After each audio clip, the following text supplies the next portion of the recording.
नमस्कार, न्यूज़ 18 उत्तर प्रदेश उत्तराखंड आप देख रहे हैं। आपके साथ मैं हूं चांदनी धवन और बुलेटिन की शुरुआत बड़ी खबर के साथ करते हैं जो देहरादून से आ रही है, जहां आतिशबाजी से देहरादून की हवा प्रदूषित हुई है। आज सेंट्रल पॉल्यूशन कंट्रोल बोर्ड के आए आंकड़ों में देहरादून का एयर क्वालिटी इंडेक्स जो है वो 213 पर पहुंच गया है। हवा की खराब क्वालिटी को ये दिखाता है लोगों को अब सांस लेने में तकलीफ हो सकती है। उत्तराखंड में एक जगह केवल दून यूनिवर्सिटी में एयर क्वालिटी चेक सिस्टम लगाया गया है। तो अब एयर क्वालिटी इंडेक्स में ये आंकड़ा सामने आया है कि देहरादून का जो एयर क्वालिटी इंडेक्स है वो 213 पहुंच गया है। यानी कि हवा की खराब क्वालिटी ये दर्शाता है कि अब लोगों को सांस लेने में दिक्कत हो सकती है, क्योंकि ख़राब मौसम की वजह से, ख़राब हवा की वजह से कह सकते हैं कि लोगों को अब समस्याओं का सामना करना पड़ सकता है, क्योंकि आबो हवा जो है वो दिवाली के बाद से ख़राब होनी शुरू हो जाती है, क्योंकि इसी वक्त पे पराली भी जलाया जाता है और आसमान में धुंध जो है वो भी देखी जा सकती है। तो जो एयर क्वालिटी के जो आंकड़े सामने आए हैं वो ये बताते हैं कि देहरादून में जो एयर क्वालिटी है वो 213 पहुंच चुका है। 213 का मतलब ये होता है कि ये ख़राब श्रेणी में आता है और हवा की ख़राब क्वालिटी की वजह से अब लोगों को एहतियात बरतने की ज़रूरत है। और आपको ये भी बताते चले कि उत्तराखंड में सिर्फ एक जगह ऐसी है, यानी कि दून यूनिवर्सिटी में सिर्फ एयर क्वालिटी चेक सिस्टम लगाया गया है, जिससे ये पता चल सकता है कि हवा की गुणवत्ता क्या है और हवा की क्वालिटी क्या है, क्योंकि इससे ये भी मापा जाता है कि अब लोगों को किस तरीके से सतर्क रहने की जरूरत है। हमारे सहयोगी सुनील हमारे साथ जुड़ गए हैं। सुनील, एयर क्वालिटी इंडेक्स के जो आंकड़े हैं अब वो सामने आ चुके हैं, 213 ये आंकड़े बताया जा रहा है, तो ये कहा जा सकता है कि हवा की गुणवत्ता और हवा की जो क्वालिटी है वो खराब स्तर में है, बेहद खराब स्तर में है। और अगर आप इससे पहले का अगर आप आंकड़ा देखेंगे कि कल शाम जब जब आतिशबाजी शुरू हुई रात 8 बजे से और सुबह 6 बजे तक जो एयर क्वालिटी इंडेक्स दिखा रहा था वो ये दिखा रहा था कि दून की हवा बेहद प्रदूषित हो चुकी थी।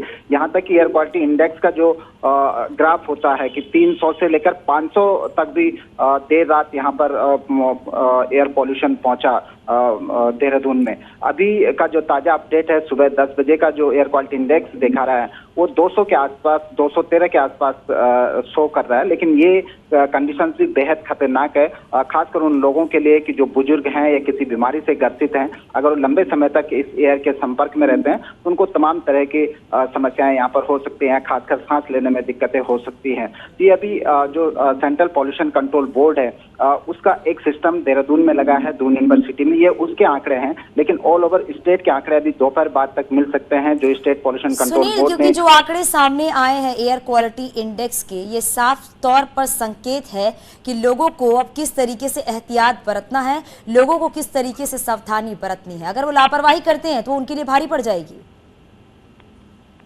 बिल्कुल, क्योंकि जो एयर क्वालिटी इंडेक्स शो कर रहा है वो ये बताता है कि अगर आप इस पॉल्यूटेड हवा में ज्यादा देर तक रहेंगे, ज्यादा देर तक इसके संपर्क में रहेंगे तो लोग इससे अलग अलग बीमारियों से ग्रसित हो सकते हैं। खासकर देर रात जिस सीवर लेवल पे देहरादून की जो हवा का प्रदूषण स्तर पहुंचा था 300 से 500 तक एयर क्वालिटी इंडेक्स यहाँ पर शो कर रहा था। तो एक बेहद खतरनाक स्टेज है जिसमें एक सामान्य आदमी भी अगर बहुत देर तक इस तरह की हवा में रहता है तो वो भी बीमार पड़ सकता है। तो खासकर बिल्कुल सुनील, आप हमारे साथ बने रहिएगा।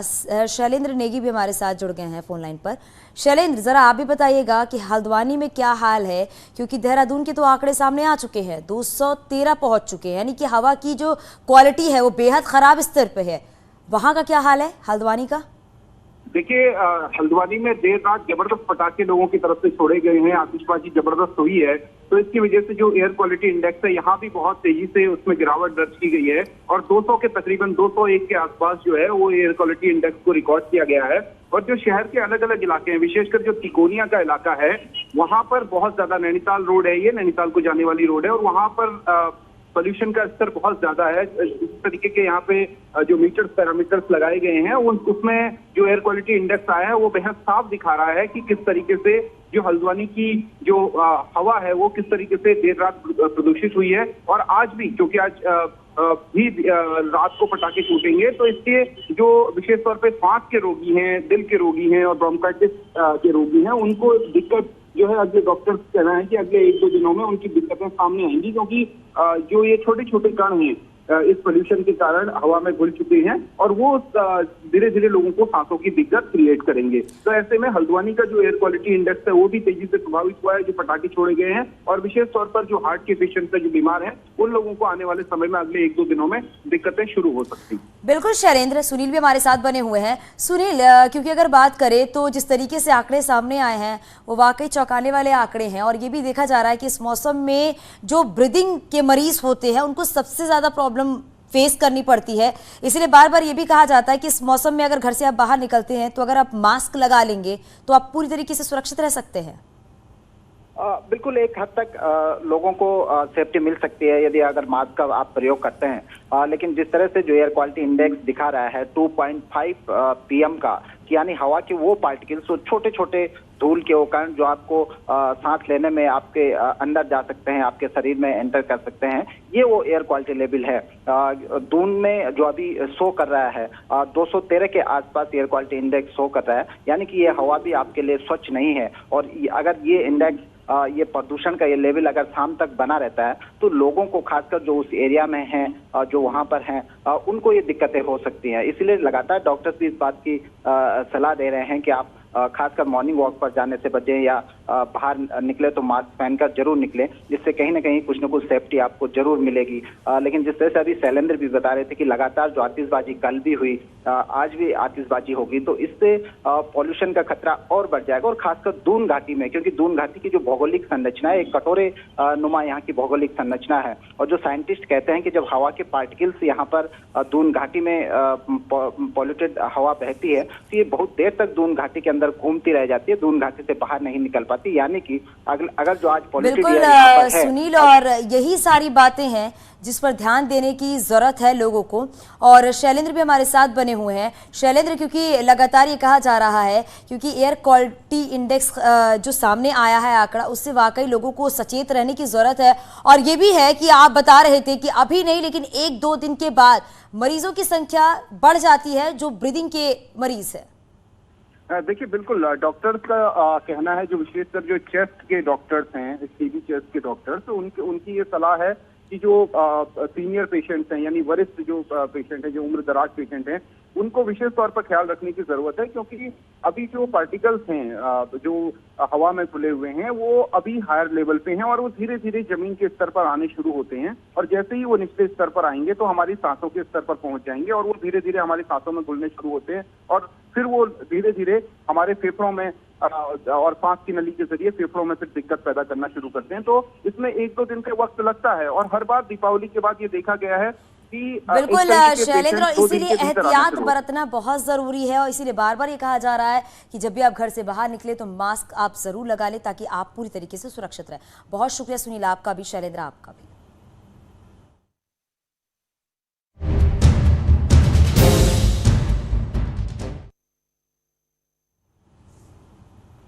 और अब बात करते हैं सूर्य ग्रहण के चलते आज भगवान बद्री विशाल के द्वार श्रद्धालुओं के दर्शन के लिए बंद कर दिए गए हैं। सुबह 4 बजे विधि विधान से भोग के बाद दर्शनों के लिए द्वार बंद कर दिए गए हैं। शाम 6:15 बजे के बाद श्रद्धालु दर्शन कर पाएंगे। और इसी के साथ आज सभी मंदिरों के द्वार दिन भर दर्शनों के लिए बंद रहेंगे, क्योंकि सूर्य ग्रहण लग रहा है और सूर्य ग्रहण का जो असर है वो जब देखने को मिलेगा उससे पहले ही बद्री विशाल के कपाट जो हैं वो बंद कर दिए गए हैं।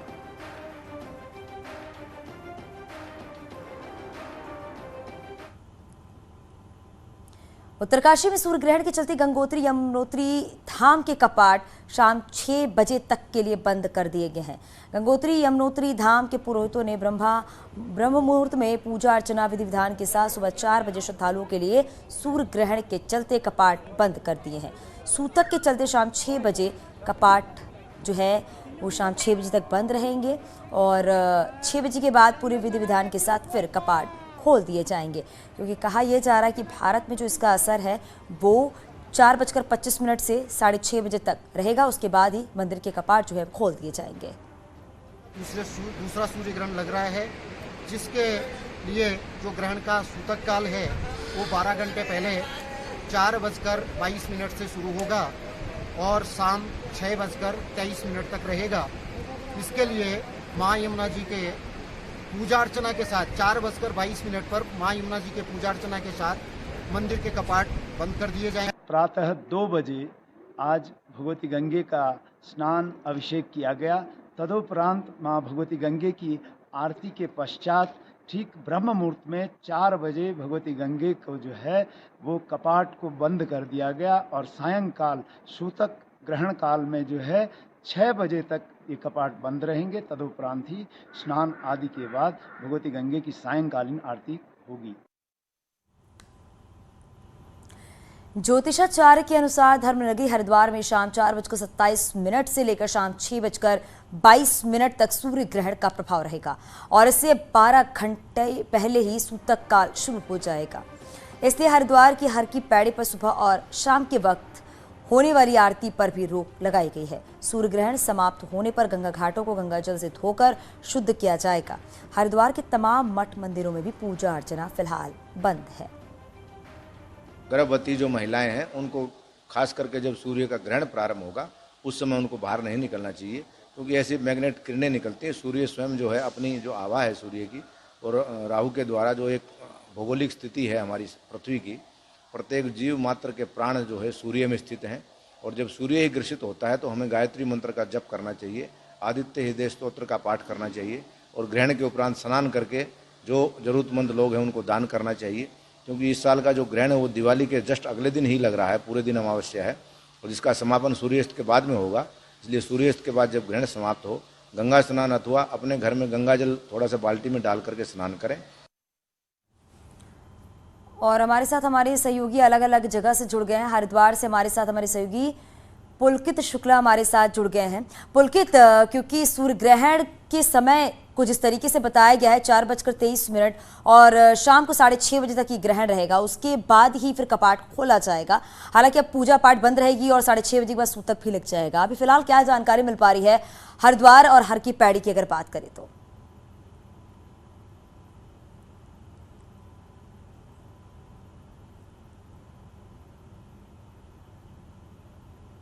बताया गया कि 4:30 बजे से लगभग 4:27 से हरिद्वार में जो इसका असर है वो शुरू होगा सूर्य ग्रहण का और उससे 12 घंटा पहले से सूतक काल प्रारंभ हो जाएगा। तो अभी जो है वो सूतक काल चल रहा है और क्योंकि हरिद्वार में हर की पैड़ी पर सुबह और शाम के वक्त जो है एक भव्य गंगा आरती की जाती है पुराने समय से, तो ये जो गंगा आरती है क्योंकि ऐसे समय में सूतक काल में और सूर्य ग्रहण का जो काल है इस काल में ये शुभ कार्य नहीं किए जाते हैं, पूजा अर्चना नहीं की जाती है। तो ऐसे में जो गंगा आरती जो है हर की पैड़ी की उस पर आज रोक लगाई गई है।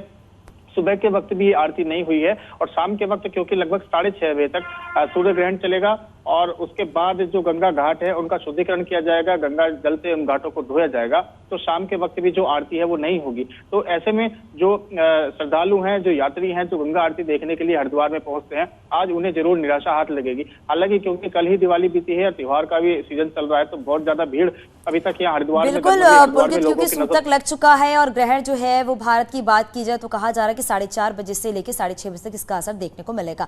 नितिन सेमवाल हमारे साथ फोन लाइन पर जुड़ गए हैं। नितिन, क्या जानकारी आपको मिल पा रही है, क्योंकि सूतक तो लग चुका है और ग्रहण का जो असर है वो 4:30 बजे से लेकर 6:30 बजे तक देखने को मिलेगा। हालांकि बहुत सारे कपाट जो है, बहुत सारे क्या लगभग सभी कपाट जो है बंद कर दिए गए हैं, क्योंकि कहते हैं सूतक में पूजा पाठ बिल्कुल भी नहीं की जाती। घंटे पहले का सूतक काल शुरू हो चुका है और लगभग 4:30 बजे के आसपास बद्रीनाथ धाम के कपाट भी बंद कर दिए गए थे और बद्रीनाथ कपाट बंद होने से पहले अभिषेक किया गया था और उसके बाद भगवान का भोग भी लगाया गया, क्योंकि बद्रीनाथ धाम में ये मान्यता है कि भगवान को प्रत्येक समय भोग लगेंगे, अगर एक भी भोग इस दौरान छूटने नहीं चाहिए। इसलिए धर्माधिकारी जी जो बद्रीनाथ धाम के हैं उन्होंने फैसला किया था कि सुबह का जो भोग है वो प्रातः काल में ही लग जाएगा। अब शाम को जब सूतक काल पूर्ण होगा उसके बाद एक बार फिर से मंदिर में भगवान का अभिषेक किया जाएगा, आरती की जाएगी और उसके बाद फिर से भोग लगाया जाएगा। तो बद्रीनाथ धाम में ग्रहण का जो है वो लगभग 4:30 बजे के बाद बताया गया है और लगभग 5:30 बजे तक ये चलेगा और उसके बाद मंदिर के कपाट खुलने की जो तैयारियां हैं वो शुरू हो जाएंगी। और श्रद्धालुओं की अगर बात करें तो भारी मात्रा में श्रद्धालु यहाँ पे पहुंचे हुए हैं दर्शनों के लिए, और अब शाम को ही ये लोग यहाँ पे दर्शन कर पाएंगे। जी बिल्कुल नितिन, आप हमारे साथ बने रहेगा। बलबीर भी हमारे साथ फोन लाइन पर जुड़ गए हैं। बलबीर, अगर उत्तरकाशी की बात की जाए तो वहां पर भी कमोवेश यही स्थिति देखने को मिल रही है कि लगभग सभी मंदिरों के कपाटों को बंद कर दिया गया है, क्योंकि सूतक काल लग चुका है और सूतक में मंदिर में पूजा पाठ नहीं की जाती है। हालांकि ये भी कहा जाता है कि जब ग्रहण लगता है तो उस समय गायत्री मंत्र का जाप करना चाहिए और जब ग्रहण खत्म हो उसके बाद पूजा पाठ शुरू हो जाती है। अभी आपको क्या जानकारी मिल पा रही है? बिल्कुल, इस समय जनपद में गंगोत्री यमुनोत्री धाम के अलावा जितने भी मंदिर पड़ते हैं सबके कपाट बंद किए हुए हैं, और सुबह जो पुरोहित थे जिन जिन मंदिरों के, उन्होंने पूरी प्रक्रिया के तहत जो कपाट होते हैं जो मंदिर के वो बंद किए हुए हैं। और जो पुरोहित है इस समय वो पूजा अर्चना कर रहे हैं, गायत्री मंत्र का जाप कर रहे हैं, क्योंकि जो ये सूतक काल होता है ये काफी अशुभ माना जाता है। उसको लेके पूजा जो गायत्री का जो जाप होता है वो पुरोहित करते हैं। तो सन्नाटा गंगोत्री धाम हो चाहे यमुनोत्री धाम हो, दोनों जगह पथरा हुआ है। यात्री है वो भी अपने पड़ाव पे जगह जगह रुके हुए हैं, क्योंकि गंगोत्री धाम के कपाट कल बंद होने तो आज शाम को बड़ी संख्या में जो यात्री है वो गंगोत्री धाम पहुंचेंगे और 6 बजे के बाद। बिल्कुल बलबीर, और ये भी है कि जो श्रद्धालु पहुंचे हुए हैं गंगोत्री यमुनोत्री बद्रीनाथ दर्शन करने के लिए पहुंचे हुए हैं, उनको थोड़ा इंतजार करना होगा, क्योंकि इस समय तो दर्शन नहीं हो पाएंगे। शाम को 6:30 बजे के बाद ही दर्शन हो पाएंगे। बहुत शुक्रिया आप सभी का इस पूरी जानकारी के लिए।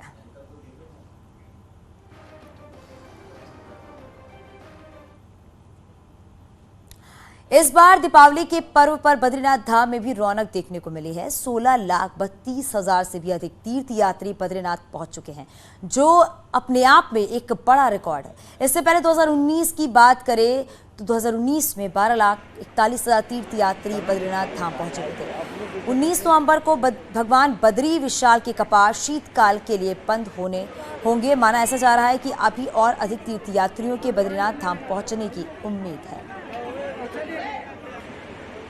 दर्शन कैले तू हूँ।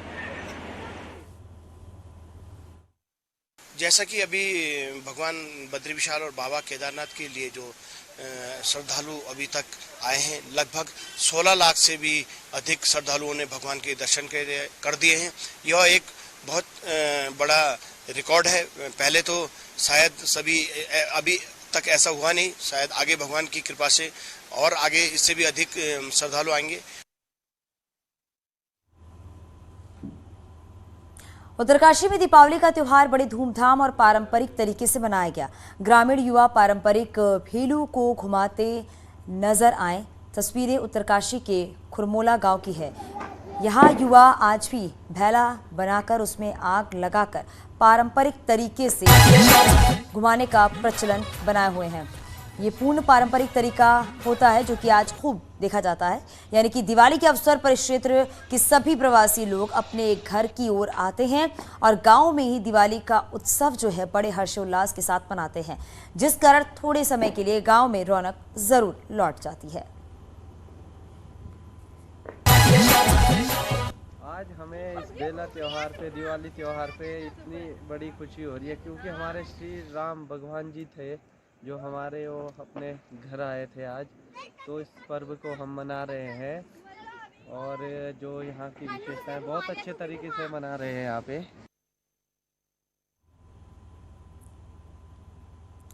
प्रधानमंत्री नरेंद्र मोदी से मिले मार्गदर्शन के बाद बद्रीनाथ और केदारनाथ धाम की तर्ज पर अन्य मंदिरों का भी कायाकल्प होगा। राज्य सरकार इसके लिए मास्टर प्लान तैयार करने जा रही है। आप इस रिपोर्ट को देखिए।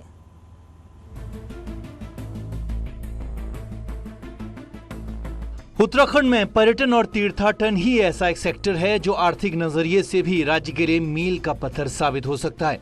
प्रधानमंत्री नरेंद्र मोदी इस बात को अच्छी तरीके से जानते हैं और प्रधानमंत्री बनने के बाद उनके केदारनाथ दौरे से चारधाम यात्रा में उमड़ रही श्रद्धालुओं की भीड़ किसी से छिपी नहीं है। अपने हालिया दौरे में प्रधानमंत्री ने सीएम पुष्कर सिंह धामी से इस संबंध में लंबी बातचीत की। प्रधानमंत्री से मिले मार्गदर्शन के बाद राज्य सरकार ने प्रदेश के अन्य पौराणिक मंदिरों और तीर्थ क्षेत्रों के विकास के लिए मास्टर प्लान पर काम शुरू कर दिया है। उत्तराखंड के अंदर हमारा जो अन्य धार्मिक स्थल भी हैं, धार्मिक मंदिर, हमारे मंदिर हैं, उन सभी को भी नए स्वरूप में लाना है। उसके लिए भी हम मास्टर प्लान बना रहे हैं और उस मास्टर प्लान के अंतर्गत काम करेंगे। इसी पर कल चर्चा हुई है। राज्य सरकार कुमाऊं के लिए मानस खंड मंदिर माला मिशन पर पहले से ही काम कर रही है। कुमाऊं में कई पौराणिक ऐतिहासिक मंदिर हैं जिनके बारे में ज्यादातर लोग आज भी नहीं जानते हैं, लेकिन ये देश और दुनिया के श्रद्धालुओं और पर्यटकों के लिए आकर्षण का केंद्र हो सकते हैं। पिथौरागढ़ में थलकेदार का जो मंदिर है भगवान भोले शिव का, वो भी केदारनाथ का ही स्वरूप है। यानी उसको अगर हम ये कहें कि भगवान केदारनाथ का स्वरूप पिथौरागढ़ में भी थलकेद्वार में है, तो उसको भी विस्तृत किया जा सकता है। और उसी तरह अगर हम आज छोटा कैलाश की बात करें, ओम पर्वत की बात करें जो पिथौरागढ़ में स्थित हैं, उनको भी डेवलप किया जा सकता है। अगर हम अल्मोड़ी की बात करें तो दूनागिरी का जो मंदिर है वो एक फेमस देवी का द्रोण पर्वत पर स्थित मंदिर है। राज्य सरकार का संकल्प है कि 2025 तक उत्तराखंड को एक आदर्श राज्य बनाया जाए, जिसमें पर्यटन और तीर्थाटन ही वो एकमात्र सेक्टर है जो हजारों लोगों के साथ ही राज्य की आर्थिकी को भी मजबूत कर सकता है, इस परिकल्पना को साकार कर सकता है। चारधाम यात्रा इसका सबसे बड़ा उदाहरण है, जहां इस बार रिकॉर्ड 40 लाख से ज्यादा श्रद्धालु आ चुके हैं। देहरादून से न्यूज 18 के लिए सुनील नवप्रभात की रिपोर्ट।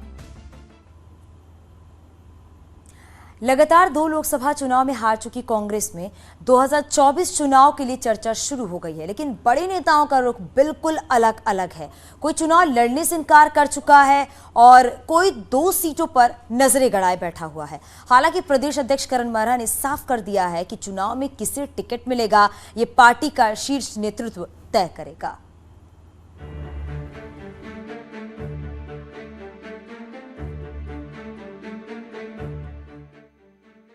कांग्रेस के नए राष्ट्रीय अध्यक्ष मल्लिकार्जुन खड़गे की असल परीक्षा 2024 का लोकसभा चुनाव होगी। 5 लोकसभा सीटों वाले उत्तराखंड में कौन लोकसभा उम्मीदवार बनेगा, ये फैसला भले ही कांग्रेस हाईकमान करेगा, लेकिन उत्तराखंड कांग्रेस ने अभी से 2024 चुनाव लड़ने और न लड़ने को लेकर अपनी राय जाहिर करना शुरू कर दिया है। साल 2019 में टिहरी सीट से सांसद का चुनाव लड़ चुके सीनियर नेता प्रीतम सिंह इस बार चुनाव नहीं लड़ेंगे। वहीं 2022 विधानसभा चुनाव के बाद कांग्रेस में कम एक्टिव दिख रहे हरक सिंह रावत का प्लान कुछ और ही है। हरक सिंह रावत सांसद का चुनाव लड़ना चाहते हैं और इसके लिए उनकी पहली चॉइस गढ़वाल सीट है और दूसरी हरिद्वार सीट। नहीं, देखिए, मैं विधायक के रूप में काम कर रहा हूं। अब सांसद जिसको भी टिकट देगी पार्टी उसके लिए काम करूंगा, मैं तो नहीं लड़ूंगा। लेकिन इस बार इन दोनों सीटों में से जो भी सीट पार्टी मुझे तय करेगी उस सीट पर मैं चुनाव लड़ूंगा। हरक सिंह रावत की नजर हरिद्वार सीट पर है और चर्चा है कि हरिद्वार सीट से एक बार पूर्व सीएम हरीश रावत दांव आजमा सकते हैं। हरीश रावत 2009 में हरिद्वार सीट से सांसद रह चुके हैं और 2019 में नैनीताल सीट से सबसे बड़ी हार के बाद राह आसान नहीं दिखती। पर सवाल है कि हरक सिंह किस सीट से चुनाव लड़ेंगे। हरीश रावत क्या लोकसभा चुनाव लड़ेंगे? प्रीतम सिंह चुनाव न लड़ने का ऐलान कर चुके हैं। तो सवाल है कि 2024 लोकसभा चुनाव में कांग्रेस की पिक्चर क्या होगी।